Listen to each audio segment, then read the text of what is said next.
সুপ্রিয় শিক্ষার্থীরা, কেমন আছো? আশা করি সবাই ভালো আছো। আমি মোসাম্মদ মেরিয়া খাতুন, সহকারী শিক্ষক বাংলা, সাভার ক্যান্টনমেন্ট বোর্ড, বালক উচ্চ বিদ্যালয়। আমি এখন দশম শ্রেণীর ইতিহাস পাঠ থেকে ইতিহাস পরিচিতি চ্যাপ্টারটি আলোচনা করব। শিক্ষার্থীরা, গতকালকে আমরা ইতিহাসের ইতিহাস পরিচিতির আলোচনায় প্রথম ভাগে আমরা ইতিহাস পরিচিতি, ইতিহাসের উপাদান, ঐতিহ্য এগুলো আলোচনা করেছিলাম। আজকে আমরা দ্বিতীয় ধাপে ইতিহাসের প্রকারভেদ, ইতিহাসের বিষয়বস্তু, ইতিহাসের স্বরূপ, ইতিহাসের পরিসর এবং ইতিহাস পাঠের প্রয়োজনীয়তা আলোচনা করব। তো প্রথমেই আমরা ইতিহাসের প্রকারভেদ। আমরা যতদিন পড়লাম, এতক্ষণ আলোচনা করলাম যে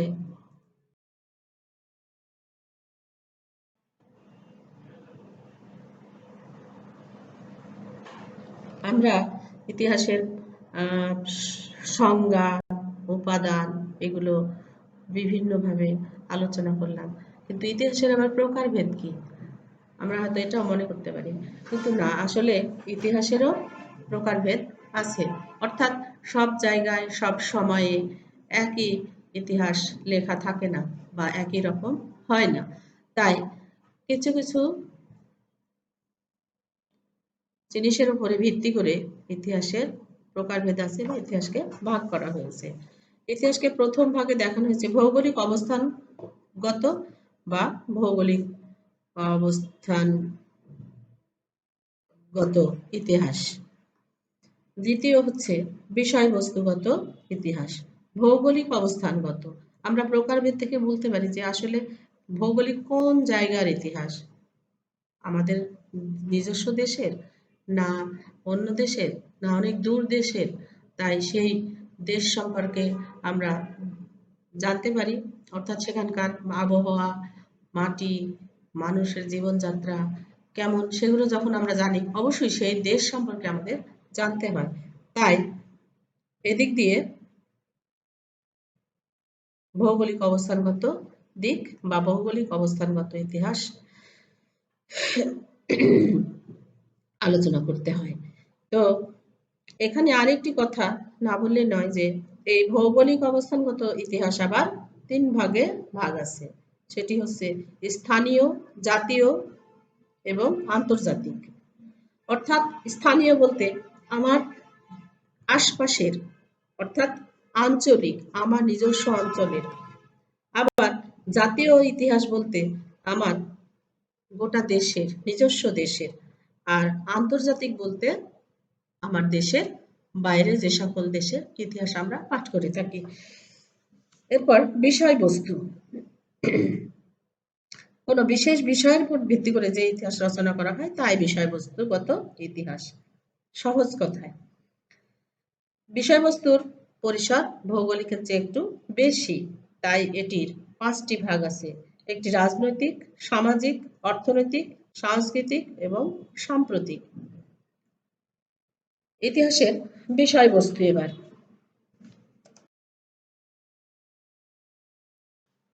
এবারে ইতিহাসের বিষয়বস্তু। ইতিহাসের বিষয়বস্তুটা কি? আমরা যে বিভিন্ন ভাগে ভাগ করলাম, ভৌগোলিক, বিষয়বস্তুগত, রাজনৈতিক, অর্থনৈতিক, এরকম বিভিন্ন আন্তর্জাতিক। এখন আমরা আসলে ইতিহাসের মূল বিষয়বস্তুটা কি আমরা সেটা দেখে নেব।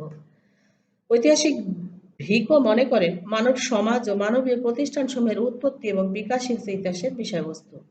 অর্থাৎ মানব সভ্যতা ও মানব সমাজের যে ধারাবাহিক বিবর্তনের যে প্রমাণ এবং লিখিত দলিল, তা কিন্তু ইতিহাস। অর্থাৎ সেই আদি প্রাচীন কাল থেকে বা সৃষ্টির কাল থেকে মানব সমাজের যে ধীরে ধীরে বিবর্তন, তারা যে সভ্যতায় পৌঁছেছে বা তখনকার সভ্যতা, এগুলোর যে লিখিতভাবে দলিল আছে এবং প্রমাণিতও আছে, অর্থাৎ এখনো তার অবস্থান আছে, সেগুলোই হচ্ছে আসলে ইতিহাস। আর ঐতিহাসিক ভিকো বলছে যে মানবীয় প্রতিষ্ঠান, মানব সমাজ, অর্থাৎ মানুষ সংশ্লিষ্ট যে প্রতিষ্ঠান, মানুষের সমাজের সাথে সাথে বিভিন্ন প্রতিষ্ঠানের সাথে মানুষ কাজ করে, শিক্ষা প্রতিষ্ঠান, অফিস, আদালত, সব রকম হাসপাতাল, দাতব্য যে কোনো জিনিসই হোক না কেন সেটি এই মানবীয় প্রতিষ্ঠানের অন্তর্ভুক্ত। সুতরাং দেখা যাচ্ছে যে মানুষের গুরুত্বপূর্ণ অর্জন বা সমাজ সভ্যতার যে উন্নতি এবং অগ্রগতি রাখতে যে সক্ষম হয়েছে তার সবই হচ্ছে ইতিহাসের বিষয়। যেমন শিল্প, সাহিত্য, সংস্কৃতি, দর্শন, স্থাপত্য, রাজনীতি, ধর্ম, আইন এসব। তাই সামগ্রিকভাবে যা কিছু সমাজ সভ্যতার বিকাশে প্রত্যক্ষ এবং পরোক্ষভাবে ভূমিকা রেখেছে এবং প্রভাবিত করেছে তাই ইতিহাসের বিষয়বস্তু। তাহলে কি দাঁড়ালো কথাটি শেষে? যে সামগ্রিকভাবে যা কিছু সমাজ সভ্যতার বিকাশে প্রত্যক্ষ এবং পরোক্ষভাবে প্রভাবিত করেছে তাই ইতিহাসের বিষয়বস্তু। অর্থাৎ মানুষের ঘর থেকে পা ফেলে যে বহিরাঙ্গন, তার যে বহির্জগৎ, বিভিন্ন কর্মকাণ্ড সবই হচ্ছে ইতিহাসের বিষয়বস্তু।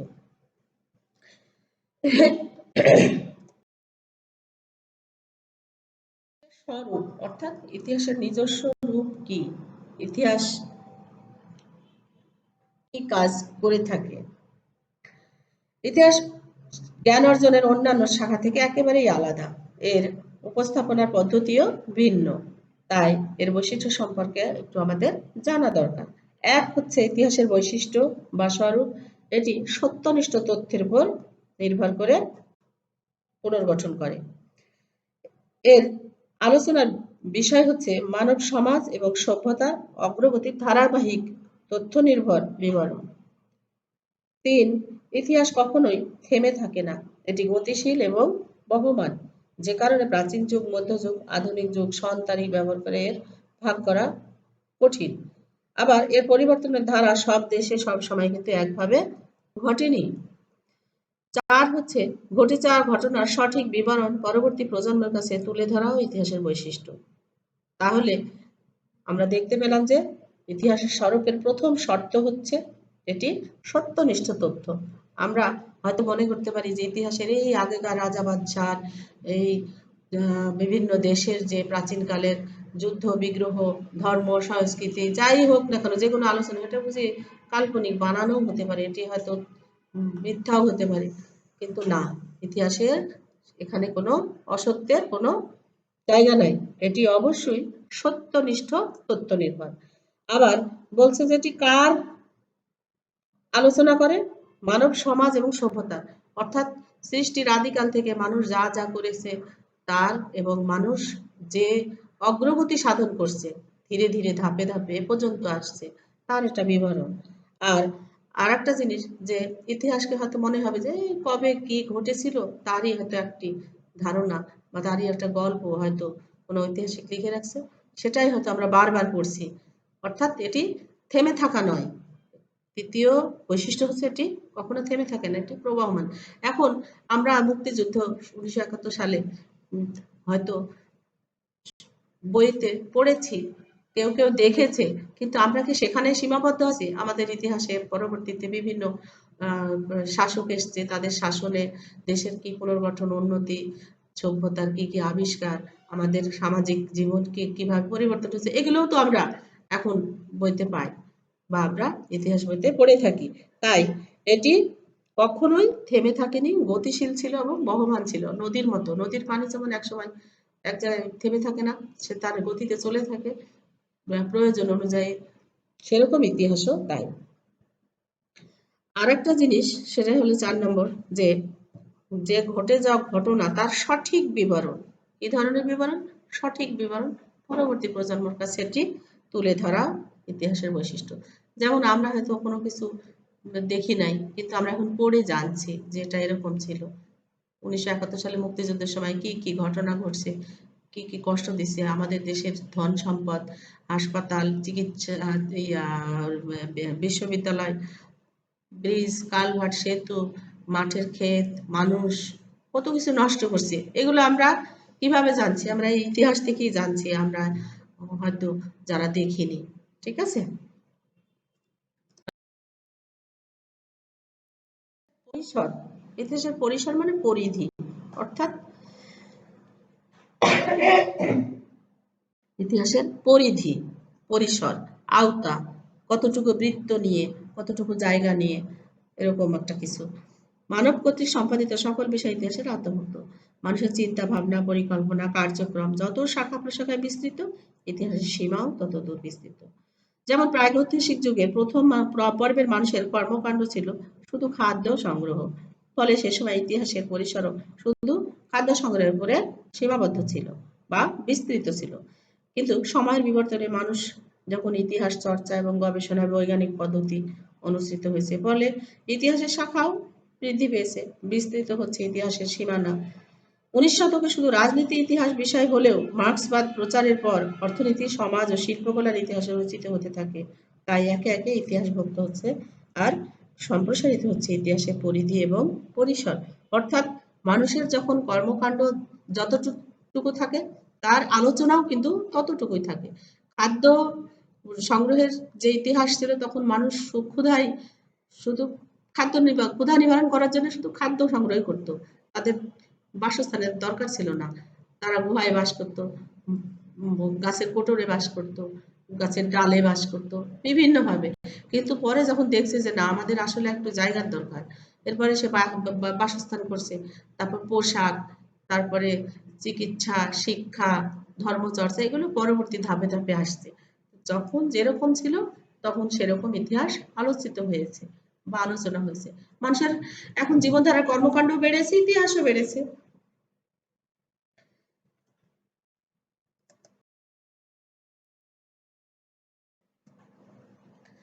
সবশেষে ইতিহাস পাঠের প্রয়োজনীয়তা।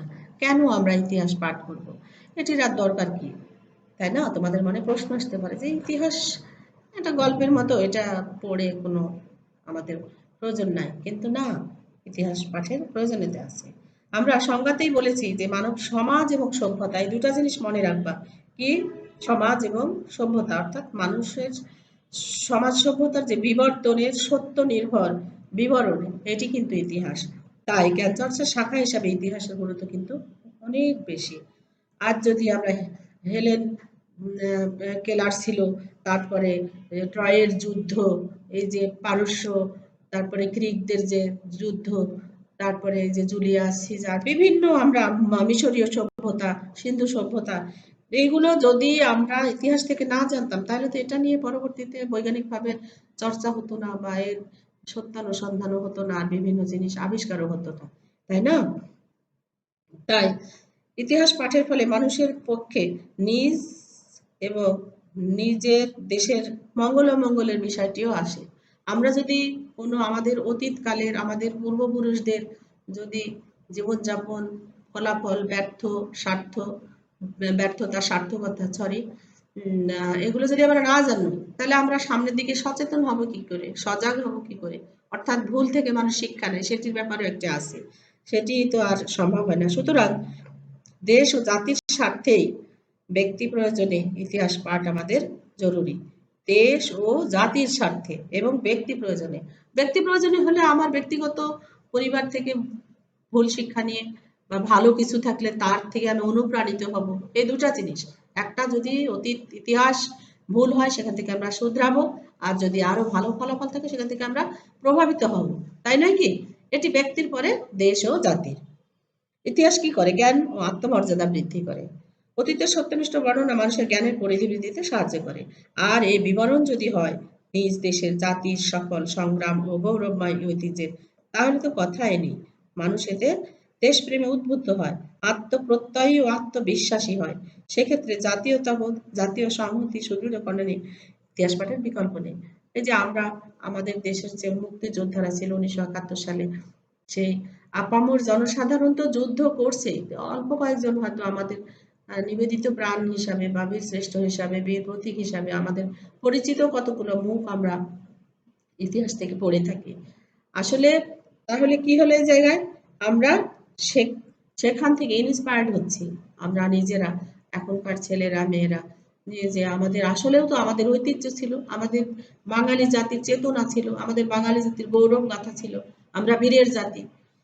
এই যে ধারণাটা, এই বোধটা থেকেই এখনকার বর্তমান শিক্ষার্থীরা, ছাত্ররা, মানুষেরা এখান থেকে দেশকে ভালোবাসতে শিখবে, নিজের আত্মমর্যাদা বোধ সম্পর্কে সচেতন হবে, যে আমাদের মর্যাদা ছিল, আমাদের আরো মর্যাদা বেশি হওয়ার কথা, আমাদের দেশের স্বাধীনতা লাভের জন্য মানুষ কি জন্য এত রক্ত দিছে? আত্মমর্যাদার জন্যই তো। না হলে আমাদের পাকিস্তানের সাথে থাকলে কি এমন সমস্যা হতো? আমরা নিপীড়িত জনগণের মতো ওইভাবে চলতাম ফিরতাম, আমাদের কোনো আত্ম চিন্তা ছিল না, আত্মচেতনা ছিল না, আত্মপরিচয় ছিল না, তাই নয় কি? সচেতনতা বৃদ্ধি করে, ইতিহাস জ্ঞান মানুষকে সচেতন করে। উত্থান পতন, সভ্যতার বিকাশের পতনগুলোর কারণ জানলে মানুষ ভালো মন্দের পার্থক্যটা বুঝতে পারে, ফলে তার কর্মের পরিণতি সম্পর্কে সে সচেতন হয়। যেটি আমি একটু আগে সামান্য হলেও বলে দিয়েছি শিক্ষার্থীরা, যে আমাদের আসলে সচেতন করে। ওই যে বললাম যে আমাদের অতীতকালে আমাদের যদি পারিবারিক ইতিহাস হয়, তাহলে পারিবারিক ইতিহাসের যে ভুল ভ্রান্তি বা সফলতা ব্যর্থতা, তেমনি জাতীয় হলেও জাতীয়ভাবে সেই সফলতা ব্যর্থতা হারানো, যে ফল ভোগ করা, সেটি ব্যাপার এখানে আসে। তখন মানুষ বর্তমান পরিস্থিতিতে এটি সম্পর্কে জানে এবং সচেতন হয়। তাহলে আমরা যদি নাই জানি, তাহলে আমরা সচেতন হব কিভাবে? দৃষ্টান্তের সাহায্যে শিক্ষা দেয়, ইতিহাসের ব্যবহারিক গুরুত্ব অপরিসীম। মানুষ ইতিহাস পাঠ করে অতীত ঘটনাবলী দৃষ্টান্ত থেকে শিক্ষা নিতে পারে, অর্থাৎ ইতিহাসের বর্তমান প্রয়োজনের কাজে লাগানো যেতে পারে। তাই ইতিহাস দৃষ্টান্তের মাধ্যমে শিক্ষা দেয় বলে ইতিহাসকে শিক্ষণীয় দর্পণ বলা হয়। অর্থাৎ মানুষ ইতিহাস পাঠ করে অতীত ঘটনাবলী, ওই একই কথা। আমরা যে 1971 সালে আমাদের দেশে যে যুদ্ধ হয়েছে, দৃষ্টান্তমূলক, কেউ দেশপ্রেমে উদ্বুদ্ধ হয়ে জীবন দান করছে যুদ্ধ করে, কেউ আবার আমাদের দেশের সাথে নাফরমানি করে, বেইমানি করে, হয়তো সেই সময় অনেক কিছুই খারাপ কাজে লিপ্ত ছিল, দেশ বিদ্রোহী কাজে। তাহলে এই যে দৃষ্টান্ত, আমি হয়তো নাম করে বলা দরকার নাই, তোমরা হয়তো ইতিহাস পড়লে জানবে। এই উদাহরণগুলো যদি সেই ব্যক্তি সম্পর্কে, সেই দল সম্পর্কে যদি আমরা না জানি, তাহলে তো আমরা এখান থেকে বুঝতে পারবো না যে কে আসলে খারাপ ছিল, কে ভালো ছিল। তাহলে ইতিহাসটা কি হচ্ছে, আয়নার মতো আমাদের সামনে পরিষ্কার করে দিচ্ছে। আয়নার সামনে দাঁড়ালে যেমন নিজের অবস্থান পরিষ্কার করা যায়, তেমনি এই ইতিহাসটাও আমাদের কাছে ঠিক একটা দর্পণের মতো। তাই দৃষ্টান্তমূলক দৃষ্টান্তের মাধ্যমে শিক্ষা দেয় বলে ইতিহাসকে বলা হয় শিক্ষণীয় দর্পণ। ইতিহাস পাঠ করলে বিচার বিশ্লেষণের ক্ষমতা বাড়ে, যা দার্শনিক দৃষ্টিভঙ্গি তৈরিতে সাহায্য করে, ফলে জ্ঞান চর্চার প্রতি আগ্রহ জন্মে।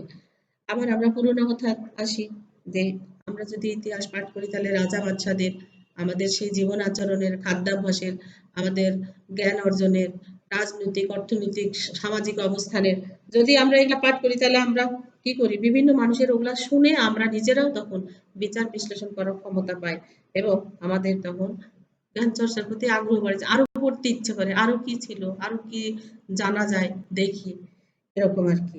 ঠিক আছে, তো আমাদের পাঠ এখানেই শেষ। এখন বাড়ির কাজ দিয়ে দিব। আমাদের পাঠ শেষ, বাড়ির কাজ, এখানে বহু নির্বাচনী প্রশ্ন আছে। আমি তোমাদেরকে প্রশ্নের উত্তরগুলো বলে দিব, তোমরা বই থেকে সাহায্য নিয়ে এবং আমার কথা শুনে প্রশ্নগুলো উত্তর লিখতে চেষ্টা করবে, পড়তে চেষ্টা করবে। ইতি শব্দের অর্থ কি? ঐতিহ্য। ঐতিহ্যকে ভবিষ্যৎ প্রজন্মের কাছে কে পৌঁছে দেয়? ইতিহাস। ইতিহাস কিসের মধ্যে অন্তহীন সংলাপ, বর্তমান ও অতীতের মধ্যে? ইতিহাস কিসের বিবরণ? অতীতের ক্রমবিবর্তন ও ঐতিহ্যের বস্তুনিষ্ঠ বিবরণ। সাম্প্রতিক ইতিহাস কি? বর্তমান সময়ের ইতিহাস। ইতিহাসের পরিসর কতটুকু? অতীত থেকে বর্তমান পর্যন্ত। ইতিহাস শব্দের সন্ধি বিচ্ছেদ কি? ইতি যোগ আস। ঘটে যাওয়া ঘটনাই ইতিহাস, কে বলেছেন? Doctor Johnson.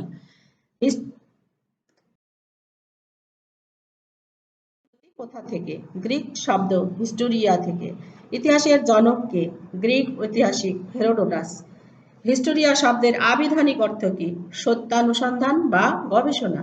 হেরোডোটাস কি অনুসন্ধান করেছেন? গ্রিস ও পারস্যের মধ্যে সংঘটিত যুদ্ধ। ইতিহাস কিসে পরিণত হয়? বিজ্ঞানে, তথ্য নির্ভর ও গবেষণার বিষয়ে। র্যাবসনের মতে ইতিহাস কি? ঘটনার বৈজ্ঞানিক ও ধারাবাহিক বর্ণনা। লিওপল্ড ফান র্যাঙ্কের মতে ইতিহাস কি? প্রকৃতপক্ষে যা ঘটেছিল তার অনুসন্ধান ও সত্য বিবরণ। লিখিত উপাদানের তিনটি উৎস কি? সাহিত্য, বৈদেশিক বিবরণ ও দলিলপত্র। দেশি সাহিত্য কর্মের উপাদানগুলো কি? বেদ, আবুল ফজলের আইনি আকবরী, মিনহাজুস সিরাজের তবকাতি নাসিরি, কলহনের রাজতরঙ্গিনী। প্রযোজকের নাম বলো। চৈনিক ফাহিয়েন হিউয়েন সাং ইৎসিং এবং আফ্রিকান একজন ইবনে বতুতা। লামা তারনাথ কে? তিব্বতীয় লেখক। অলিখিত উপাদানের 5টি উৎস কি? মুদ্রা, শিলালিপি, স্তম্ভলিপি, তাম্রলিপি ও ইমারত। মহাস্থানগড় কোথায়? বগুড়া। পাহাড়পুর ও ময়নামতি কোথায়? পাহাড়পুর রাজশাহী, ময়নামতি কুমিল্লা। ওয়ারী বটেশ্বর নরসিংদী। প্রত্নতত্ত্ব নিদর্শন বিশ্লেষণের ফলে কি পাওয়া যায়? ওই সময়ের অধিবাসীদের রাজনৈতিক, সামাজিক ও অর্থনৈতিক অবস্থা সম্পর্কে জানা যায়। কত বছর পূর্বে এদেশে নগর সভ্যতার অস্তিত্ব ছিল? 2500 বছর পূর্বে। ইতিহাসের বিরামহীনভাবে কি করে? অতীতের ঘটনা বর্তমান প্রজন্মের কাছে পৌঁছে দেয়। সভ্যতার অগ্রগতির সাথে সাথে কি লেখা হচ্ছে? নতুন বিষয়ের ইতিহাস। বিষয়বস্তু বলতে ইতিহাসের বিষয়বস্তুতে কোনটি সম্পূরক ও পরিপূরক? মানুষ, সমাজ, সভ্যতা ও জীবনধারা। ভৌগোলিক ইতিহাস কত প্রকার? 2 প্রকার। স্থানীয়, আঞ্চলিক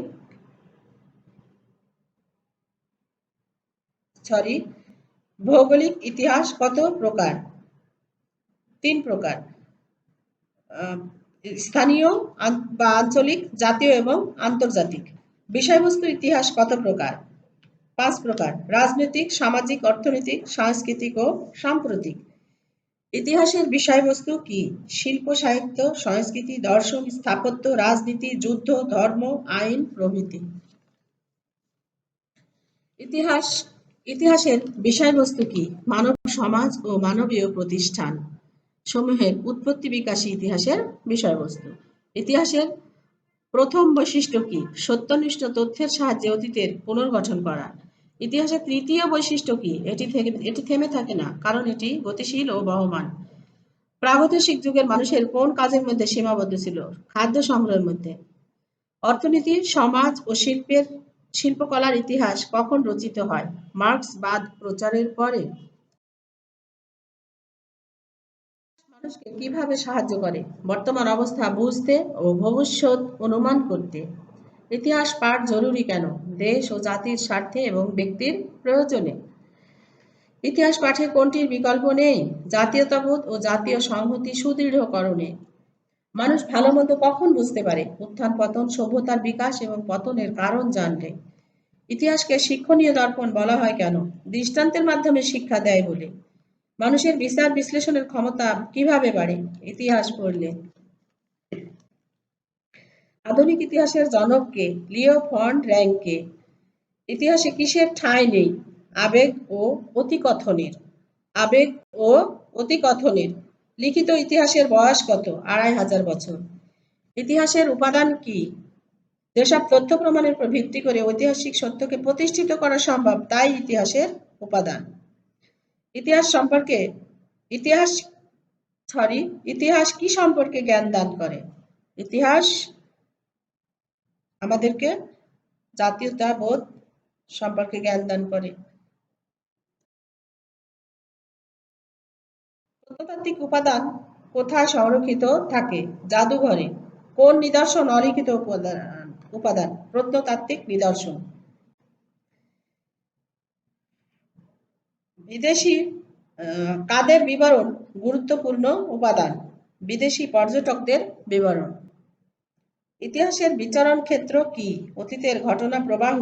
ভাষা আন্দোলন বিষয়বস্তু ইতিহাসের কোনটির আওতাভুক্ত? সাংস্কৃতিক ইতিহাস।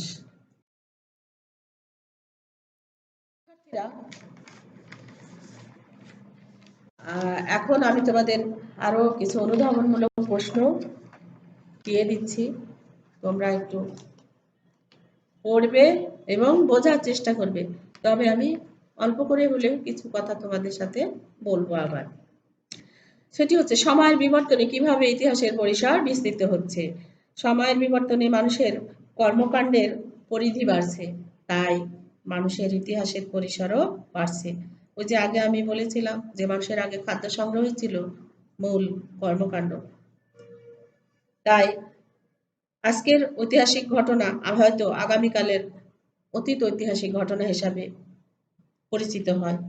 তাই দিন যত যায় ততই মানুষের নতুন নতুন ঘটনার জন্ম হয়। আর এই অতীতের ঘটনার জন্ম এবং ক্রমবিবর্তন এবং ঐতিহ্যের উপর ভিত্তি করে এই মানুষের ইতিহাসের পরিসর বৃদ্ধি পাচ্ছে। সভ্যতার অগ্রগতির সময়ে বিবর্তনের ইতিহাস চর্চা ও গবেষণা বৈজ্ঞানিক পদ্ধতিও অনুসৃত হচ্ছে, ফলে ইতিহাসের পরিসর বিস্তৃত হচ্ছে। ইতিহাস পাঠে আমাদের কিভাবে সচেতনতা বৃদ্ধি পায়। ইতিহাসের জ্ঞান মানুষকে সচেতন করে। আমরা যদি অতীত ঘটনাবহুল সার্থকতা ব্যর্থতা এগুলো না জানি, তাহলে কিন্তু বর্তমানে আমরা সজাগ হতে পারবো না এবং ভবিষ্যতে আমরা ভালো পরিকল্পনা এবং ভালো কাজও করতে পারবো না, তাই নয় কি?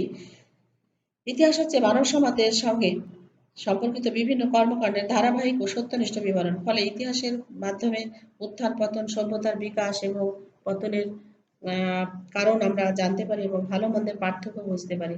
তাই আমরা তখন নিজ কর্মের পরিণতি সম্পর্কে সচেতন হতে পারি। তাই ইতিহাস আমাদেরকে সচেতন করে। ইতিহাসকে শিক্ষণীয় দর্শন বলা হয় কেন? একটু আগেই আমি আলোচনার সময় তোমাদের বলেছি যে মানুষ একটি আয়নার সামনে যেমন দাঁড়ালে তার নিজ অবস্থান, নিজ পরিচয় বুঝতে পারে, তেমনি ইতিহাস যদি আমরা সঠিকভাবে চর্চা করি, তাহলে আমরা আমাদের নিজ অবস্থানটা কোথায় সেটা বুঝতে পারি এবং সেখান থেকে আমরা শিক্ষা নিতে পারি।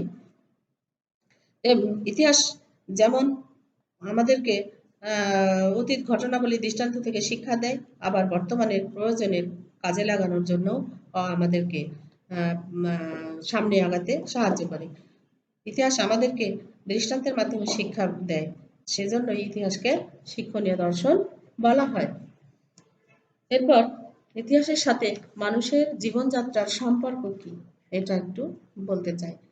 ইতিহাসের মূল আলোচ্য বিষয়ই হচ্ছে মানুষের আসলে জীবনযাত্রা। কারণ আগে মানুষের সমাজ জীবন ছিল, সেই সমাজ জীবনেরই চলাফেরা কেমন, তাদের কার্যক্রম কেমন, বিভিন্ন কর্মকাণ্ড কেমন, সেগুলো আলোচনা হয় দেখেই মানুষের সাথে ইতিহাসের একটা জীবনযাত্রার সম্পর্ক আছে। যেমন মানুষের শিল্প, সাহিত্য, সংস্কৃতি, দর্শন, পোশাক, খাওয়া, রাজনীতি, যুদ্ধ, ধর্ম, এগুলোকে ঘিরেই কিন্তু মানুষের ইতিহাস রচিত হয়। তাই ইতিহাসের সাথে মানুষের জীবনযাত্রা একটি পরিপূরকভাবে সম্পর্কিত। ইতিহাসকে কেন অতীতের ঘটনা বলা হয়? ইতিহাস আসলেই এখন যেটি বর্তমান তাই কিন্তু একটু পরেই অতীত হয়ে যায়। তাই গত দিনের যে কর্মকাণ্ড সেটি আমাদের জীবনযাত্রা, মানুষের জীবনযাত্রা অতীতের ঘটনা। তাই অতীতের ক্রমবিবর্তন, ঐতিহ্যের যে ধারা, বস্তুনিষ্ঠ বিবরণ, তাই কিন্তু ইতিহাস। আর ঐতিহাসিক ডক্টর জনসনও বলেছেন যে ঘটে যাওয়া ঘটনাই ইতিহাস, আর যা ঘটে না তা কিন্তু ইতিহাস নয়। সুতরাং যেহেতু অতীত নিয়ে অনুসন্ধান ইতিহাসকে নিয়ে, তাই ইতিহাসকে এজন্য অতীতের ঘটনা বলা হয়। ইতিহাস কিভাবে আমাদের আত্মবিশ্বাসী হতে সাহায্য করে? যেহেতু ইতিহাস আমাদের অতীত সম্পর্কে জ্ঞান দান করে, বিভিন্ন ধরনের আমাদের অর্থনৈতিক জীবন, রাজনৈতিক জীবন, সাংস্কৃতিক জীবন, যুদ্ধ, বিগ্রহ, ধর্ম, সব কিছুতেই। তাই ইতিহাস আমাদের আত্মবিশ্বাসী হতে এ কারণেই দেয় যে আমাদের ব্যক্তি সচেতন এবং জাতীয় চেতনাও এখানে একটি কাজ করে। ইতিহাস থেকে আমরা ব্যক্তিগতভাবে এবং জাতীয়ভাবে আমরা এগুলো পড়ে আমাদের জ্ঞানের কলেবর বৃদ্ধি করে থাকি। আর আমরা যদি আমাদের পূর্বপুরুষদের গৌরবময় ইতিহাস যদি না জানি, তাহলে আমরা সামনে আগাবো কি করে? তাই যে কোনো জাতিকে তার মর্যাদাপূর্ণ বর্তমানে মর্যাদাপূর্ণ কর্ম উদ্দীপ্ত করতে পারে তার অতীত ইতিহাস। তাই ইতিহাস পাঠ চেতনা জাগ্রত করে মানুষকে আত্মবিশ্বাসী করে তোলে। এরপরে ইতিহাস অতীত হলেও বর্তমানমুখী। বর্তমানে সকল বিষয় অতীতের ক্রমবিবর্তন এবং ঐতিহ্যের উপর ভিত্তি করে গড়ে উঠেছে। অতীতের ক্রমবিবর্তন এবং ঐতিহ্যের বস্তুনিষ্ঠ বিবর্তনই হলো ইতিহাস। তাই বর্তমান সময়ে ইতিহাস লেখা হয়। সুতরাং ইতিহাস অতীত হলেও তা বর্তমানমুখী। ঐতিহাসিক হেরোডোটাসকে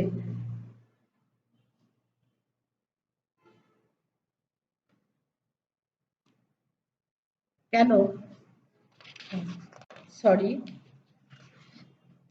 ইতিহাস অতীত হলে লিখিত দলিল বলা হয় কেন?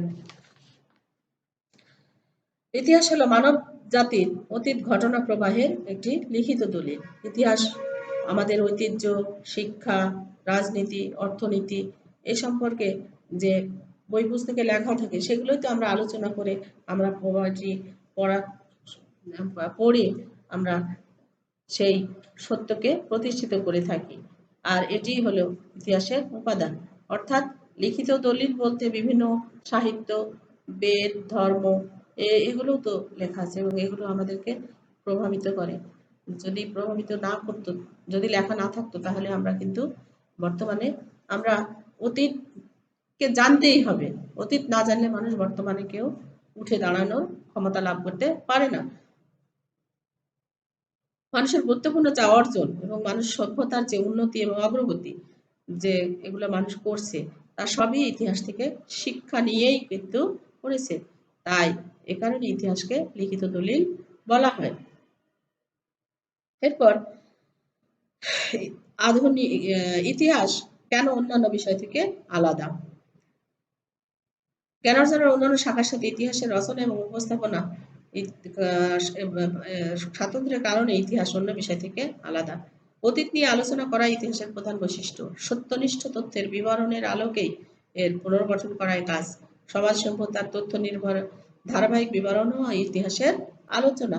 তাই এটি ব্যক্তিগত আবেগ ও মতামতের কোনো স্থান নেই এবং অতি কথনেরও স্থান নেই। তাই এসব বৈশিষ্ট্যের কারণেই ইতিহাস অন্য জ্ঞান বিজ্ঞানের অন্য শাখা থেকে আলাদা।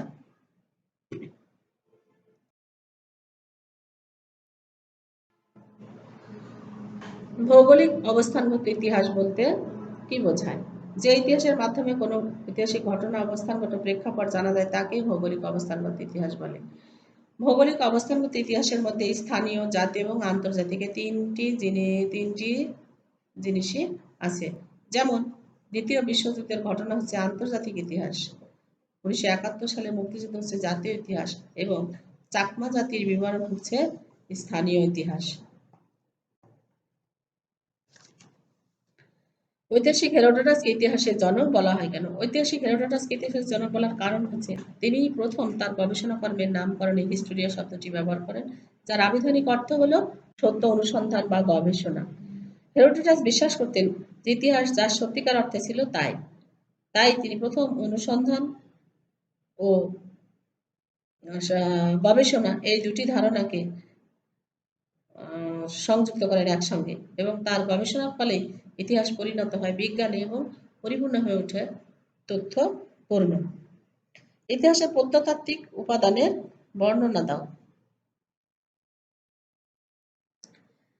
ইতিহাসের প্রত্নতাত্ত্বিক উপাদান বলতে অলিখিত উপাদান বস্তুকে বোঝায়। তোমরা জানো যে এর আর এক নাম হচ্ছে প্রত্নতাত্ত্বিক উপাদান, আবার অলিখিত উপাদানও। যে বস্তু বা যে উপাদান থেকে বিশেষ সময়, স্থান, ব্যক্তি সম্পর্কে জানা যায় সে বস্তু বা উপাদানই হচ্ছে প্রত্নতাত্ত্বিক নিদর্শন। যেমন মুদ্রা, শিলালিপি, স্তম্ভলিপি, তাম্রলিপি, ইমারত ইত্যাদি। এগুলো বৈজ্ঞানিক পরীক্ষা নিরীক্ষা বিশ্লেষণের দ্বারা ওই সময়ের অধিবাসীদের রাজনৈতিক, সামাজিক, অর্থনৈতিক অবস্থা সম্পর্কে জানা যায়। উদাহরণস্বরূপ বলা যায় সিন্ধু সভ্যতা, পাহাড়পুর, ময়নামতি, মহাস্থানগড় প্রভৃতি স্থানের প্রত্নতাত্ত্বিক উপাদানের কথা। সেগুলো থেকে ধারণা করা যায় যে প্রাচীন সভ্যতার রাজনীতি, অর্থনীতি, সামাজিক অবস্থা কেমন ছিল। এরপরের প্রশ্ন হচ্ছে হিস্টোরি শব্দটির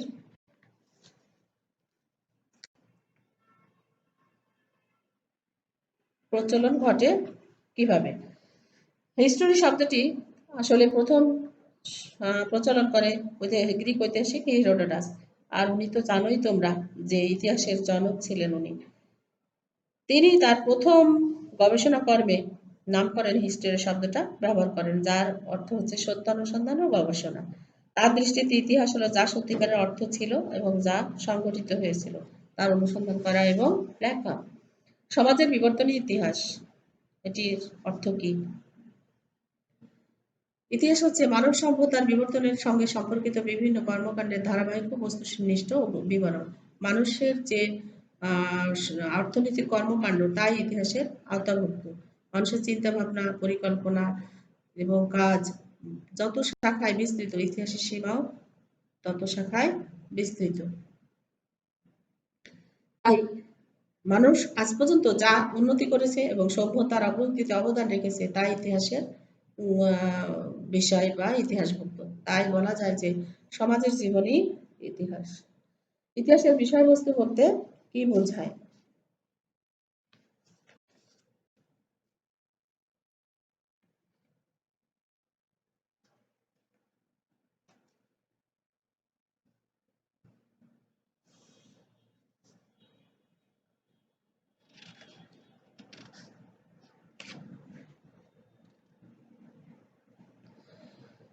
মানব সমাজ ও প্রতিষ্ঠান সময়ের উৎপত্তি এবং বিকাশই ইতিহাসের বিষয়বস্তু। মানুষ আজ পর্যন্ত যা মানব সভ্যতা এবং উন্নতি অগ্রগতিতে অবদান রাখতে সক্ষম হয়েছে তা সবই ইতিহাসভুক্ত বিষয়। শিল্প, সাহিত্য, দর্শন, স্থাপত্য, রাজনীতি, যুদ্ধ, ধর্ম, আইন প্রভৃতি বিষয় সামগ্রিকভাবে যা সভ্যতার বিকাশে প্রত্যক্ষ বা পরোক্ষভাবে প্রভাবিত করেছে তাই হচ্ছে ইতিহাসের বিষয়বস্তু। এবার ইতিহাসকে মানবজাতির আত্মপরিচয়ের এক বিশ্বকোষ বলা হয় কেন? ইতিহাসের জ্ঞান মানুষকে আত্মপ্রত্যয় করতে, দৃঢ় করতে, দেশপ্রেমে নির্দেশনা দেয় এবং নিজের দেশ, জাতির এবং তার ব্যক্তি সম্পর্কে সচেতন করতে সাহায্য করে। ইতিহাসের মাধ্যমে মানুষ প্রাচীন সভ্যতা, আদিম মানুষের জীবনযাত্রা এগুলা কিভাবে বর্তমান আধুনিকতায় এসে পৌঁছালো তাই সম্পর্কে আলোচনা করে। পাশাপাশি অতীতের যে বস্তুনিষ্ঠ ঘটনা সেগুলো তুলে ধরার মাধ্যমে মানুষের হারানো ঐতিহ্য, সংস্কৃতি চেতনাকে উদ্দীপ্ত করে। মানব জাতিকে ইতিবাচক পথে পরিচালিত করতে সঠিক নির্দেশনা দেয়। তাই ইতিহাসকে মানব জাতির আত্মপরিচয়ের এক বিশ্বকোষ বলা হয়। সবাইকে ধন্যবাদ। তোমরা এই প্রশ্নগুলো আরো ভালো করে পড়ার চেষ্টা করবে। আমি জানি বেশি বেশি করে তোমরা ইতিহাস পাঠ করবে। ইতিহাস একটা মজার সাবজেক্ট, যতই পড়বে ততই তোমার পড়তে ইচ্ছা করবে।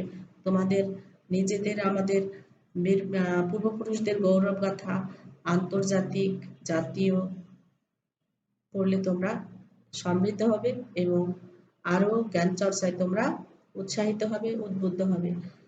তোমাদের সামনে পরীক্ষা, তোমরা এই প্রশ্নগুলো খুব বেশি বেশি করে পড়বে এবং খাতায় তুলে নিবে। আজকের মতো এখানেই শেষ করছি। ভালো থেকো সবাই।